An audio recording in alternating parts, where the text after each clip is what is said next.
Hello दोस्तों। तो चलिए आज हम भूगोल के कुछ प्रश्न पढ़ते हैं। वीवीआई प्रश्न सब्जेक्टिव।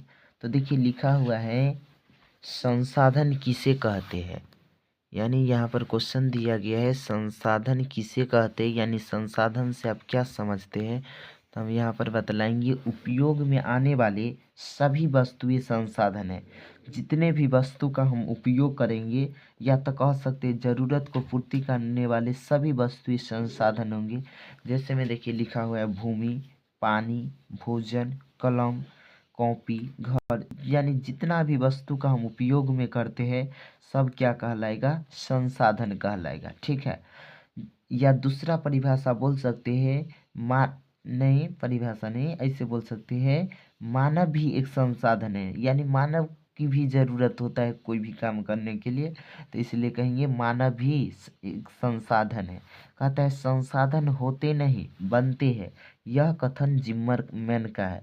यानी क्वेश्चन पूछा जाएगा आपको यहाँ से, संसाधन होते नहीं संसाधन बनते हैं, यह कथन किनका है।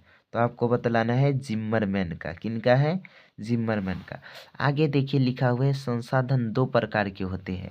संसाधन मुख्यतः दो प्रकार के होते हैं, एक होता है नवीकरणीय, दूसरा होता है अनवीकरणीय। हम सबसे पहले पढ़ते हैं नवीकरणीय संसाधन क्या होता है, उसके बाद फिर पढ़ेंगे अनवीकरणीय संसाधन क्या होता है। तो देखिए लिखा हुआ है वैसा संसाधन जिन्हें एक बार उपयोग करने पर पुनः उपयोग में लाया जा सकता है। यानी नवीकरणीय संसाधन वैसे संसाधन को कहते हैं जिनका एक बार उपयोग करने पर किसी प्रक्रिया द्वारा रासायनिक, यांत्रिक या किसी भी तरीका से पुनः उपयोग में लाया जा सकता है, जिसे नवीकरणीय संसाधन कहते हैं। जैसे देखिए लिखा हुआ है सौर ऊर्जा। यदि एक बार सौर ऊर्जा का प्रयोग कर लेते हैं, उसके बाद फिर वो चार्ज जो होता है धूप में, और उसके बाद फिर उसका उपयोग करते हैं, तो ये हो जाएगा नवीकरणीय ऊर्जा। पवन ऊर्जा, पवन ऊर्जा जो उत्पन्न हुआ है उसका उपयोग कर लेते हैं, और फिर वो जब पवन चक्की चलता है उसके बाद ऊर्जा का निर्माण होता है, तो कहेंगे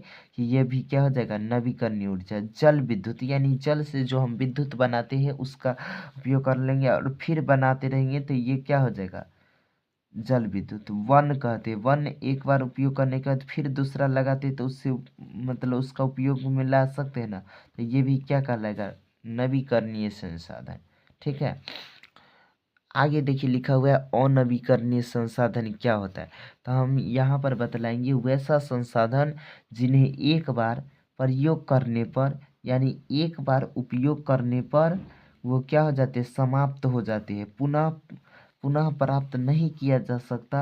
इसे प्राप्त करने के लिए लाखों वर्ष लग सकते हैं, उसे अनवीकरणीय संसाधन कहते हैं। यानी जिस संसाधन का एक बार उपयोग कर लेते हैं उसके बाद फिर पुनः उपयोग में नहीं किया जा सकता है, यानी वो समाप्त हो जाते हैं। ठीक है। जिस संसाधन का एक बार प्रयोग करने पर वे समाप्त हो जाते हैं, करने पर यानी समाप्त हो जाते हैं, यानी पुनः प्राप्त नहीं किया जा सकता है। अगर करना भी होगा तो इसे प्राप्त करने के लाखों वर्ष इंतजार करना पड़ेगा, तो इसे क्या कहते हैं, अनवीकरणीय संसाधन कहते हैं। जैसे जीवाश्म ईंधन, यानी जो लकड़ियाँ होता है खाना बनाते हैं, वो सब जो जीवाश्म ईंधन होता है उसका प्रयोग करने के लिए लाखों वर्ष इंतजार कर मतलब उस हम बतला सकते हैं कि एक बार उपयोग करने पर जो लकड़ी जल जाता है, क्या उसको दोबारा प्रयोग कर सकते हैं, नहीं कर सकते हैं। इसी तरह पेट्रोल कहते हैं, एक बार जो पेट्रोल जल जाता है क्या उसको हम पुनः प्राप्त कर सकते हैं, नहीं कर सकते। तो ये क्या हो जाएगा, अनवीकरणीय ऊर्जा, मतलब अनवीकरणीय संसाधन। आगे देखिए डीजल, कोयला, ये सब का एक बार उपयोग कर लेंगे तो पुनः उपयोग नहीं कर सकते हैं। ठीक है, मतलब दोबारा उपयोग नहीं कर सकते, तो इसीलिए ये सब क्या कहलाएगा, अनवीकरणीय संसाधन कहलाएगा। क्या कहलाएगा, अनवीकरणीय संसाधन। तो देखिए आगे और क्वेश्चन है। हाँ, चाहे इतना ही, चलिए आज के लिए रहने देते, फिर अगले वीडियो में मिलते हैं। जय हिंद।